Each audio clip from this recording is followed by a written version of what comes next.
Friends, welcome to defence matrix. तो एक video जो है वो रिलीज किया गया है बोइंग इंडिया द्वारा, जो कि FA-18 सुपर हॉर्नेट्स के स्की जंप ट्रायल्स का है, जिसको इस साल मई के अंत में कंडक्ट किया गया था। तो यहाँ पर वीडियो भी रिलीज किया गया है, साथ ही साथ प्रेस रिलीज भी रिलीज करी गई है, जिसमें कुछ इन्फॉर्मेशन जो है वो दी गई है। तो वीडियो को अगर आप देखें तो यहाँ पर आपको एक FA-18 सुपर हॉर्नेट दिखेगा, जो कि डिफरेंट पेलोड्स के साथ टेक ऑफ करता हुआ दिखाई देता है और साथ में डिफरेंट पेलोड के साथ लैंड करता हुआ भी दिखाई देता है गोवा के STBF यानी कि शोर बेस्ड टेस्ट फैसिलिटी में।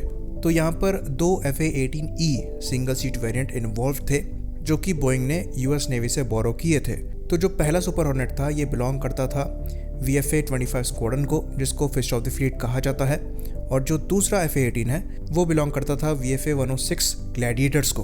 तो अगर FA-18 सुपर हॉर्नेट के स्की जंप ट्रायल्स की बात करें तो इसकी शुरुआत जो है वो 2020 में ही हो गई थी, जहां पर करीबन 8 स्की जंप ट्रायल्स जो हैं वो इस एयरक्राफ्ट के किए गए थे US के naval air station Patterson river में।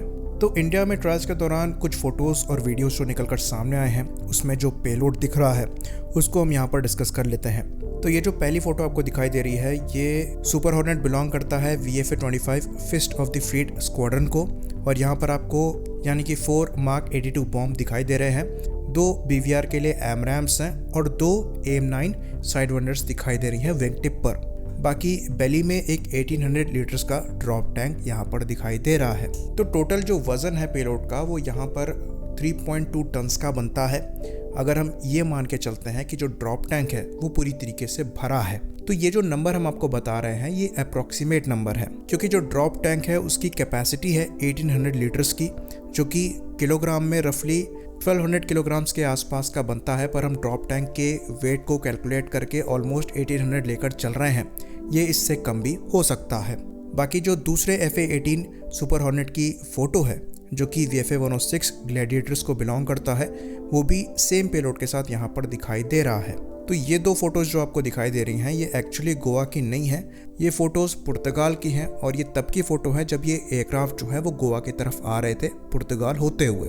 बाकी अगर आप वीडियो को देखेंगे जो कि बोइंग द्वारा रिलीज़ किया गया है, इसमें अगर आप पहली कॉन्फ़िगरेशन देखेंगे स्की जंप करते समय तो आपको 2 ड्रॉप टैंक दिखाई देंगे 2 साइडविंडर के साथ। तो ये दोनों ड्रॉप टैंक जो हैं ये अगेन 1800 लीटर्स ड्रॉप टैंक हैं, जिनका वज़न जो है फुल फ्यूल के साथ वो 1500 किलोग्राम से 1800 यानी कि 1500 किलोग्राम से 1800 किलोग्राम्स के आसपास का होना चाहिए। साथ में 2 साइडविंडर मिसाइल यहाँ पर कैरी करी जा रही हैं। तो टोटल जो वज़न यहाँ पर होता है, अगर हम ये मान के चल रहे हैं कि जो ड्रॉप टैंक्स हैं वो फुल हैं, तो वो 3.7 टन पहुँचता है, अगर हम ड्रॉप टैंक्स के वज़न की वैल्यू जो है वो 1800 किलोग्राम्स लेकर चल रहे हैं। लेकिन अगर ये 1500 किलोग्राम्स है, जो कि मिनिमम हमने माना था, तब भी ये 3100 किलोग्राम्स का टोटल पेलोड है, जो कि काफ़ी डिसेंट है। बाकी जो दूसरी फ़ोटो रिलीज़ करी गई है, इसमें ऐसा लगता है कि ये फ़ोटो जो है वो अरेस्टेड लैंडिंग के दौरान की है, जहाँ पर जो लैंडिंग हुक है वो सेकंड केबल में फंस रहा है। यहाँ पर अगर आप पेलोड को देखेंगे तो आपको 2 GBU-12 फेवरेट 2 बॉम्ब दिखाई देंगे, जो कि अराउंड 250 किलोग्राम्स के हैं, और टोटल वज़न इनका मिलाकर 500 किलोग्राम्स होता है। साथ में यहाँ पर 2 AMRAAM मिसाइल कैरी करी जा रही है, जो कि अराउंड 150 किलोग्राम्स की एक मिसाइल है, टोटल 300 किलोग्राम्स वज़न होता है। और साथ में विंग टिप पर आपको 2 साइडविंडर दिख जाएंगी, जिनका वज़न अगर हम 90 किलोग्राम लेकर चलें तो टोटल 180 किलोग्राम होता है। तो टोटल यहाँ पर जो वज़न है वो एक्चुअली 1000 किलोग्राम से कमी है और 980 किलोग्राम्स के आसपास होता है, जो कि बहुत ज़्यादा नहीं है। तो बोइंग द्वारा क्लेम ये किया जा रहा है कि ये एयरक्राफ्ट जो है वो 4 हार्पून मिसाइल के साथ टेक ऑफ कर सकता है। तो जो एयर टू एयर वेरिएंट है हार्पून मिसाइल का, उसमें एक हार्पून का जो वज़न है वो करीबन 500 किलोग्राम से कुछ ज़्यादा है, तो हम 600 किलोग्राम मान के चलते हैं। तो 4 मिसाइल का जो वज़न हुआ वो करीबन 2400 किलोग्राम्स के आसपास का हुआ, जो कि काफ़ी डिसेंट है स्की जंप ऑपरेशंस के लिए।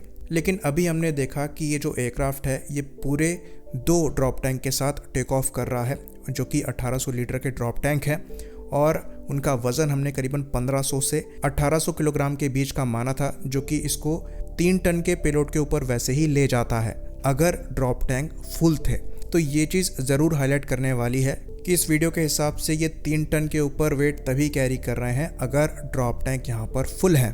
तो बोइंग का यहाँ पर FA-18 को लेकर दावा ये है कि ये एयरक्राफ्ट जो है वो INS विक्रमादित्य और INS विक्रांत दोनों के लिए कम्प्लीटली कंपैटिबल है और यहाँ तक कि क्लियरली वो ये चीज़ मेंशन करते हैं कि ये हैंगर में, लिफ्ट में और डेक में तीनों जगह पूरी तरीके से कंपैटिबल हैं दोनों एयरक्राफ्ट कैरियर के लिए। साथ ही साथ जो प्रेस रिलीज थी उसमें ये चीज़ मेंशन किया गया था कि जो ब्लॉक 3 वर्जन हमें ऑफर किया जा रहा है ये ओपन सोर्स आर्किटेक्चर पर बेस्ड है, यानी कि इसमें हम अपने हिसाब से वेपन्स जो हैं वो लगा सकते हैं और ये पूरी तरीके से कंपैटिबल है नेटो एयरक्राफ्ट के लिए, जिसमें अमेरिकन प्लेटफॉर्म्स हो गए, जिसमें F-18 और F-35 भी हो गए, उनके साथ यहाँ पर कम्युनिकेशन जो है वो करने में परेशानी नहीं आनी चाहिए। साथ ही साथ जो ब्लॉक 3 की एयरफ्रेम लाइफ है उसको 6000 आवर्स से बढ़ाकर 10,000 आवर्स तक कर दिया गया है।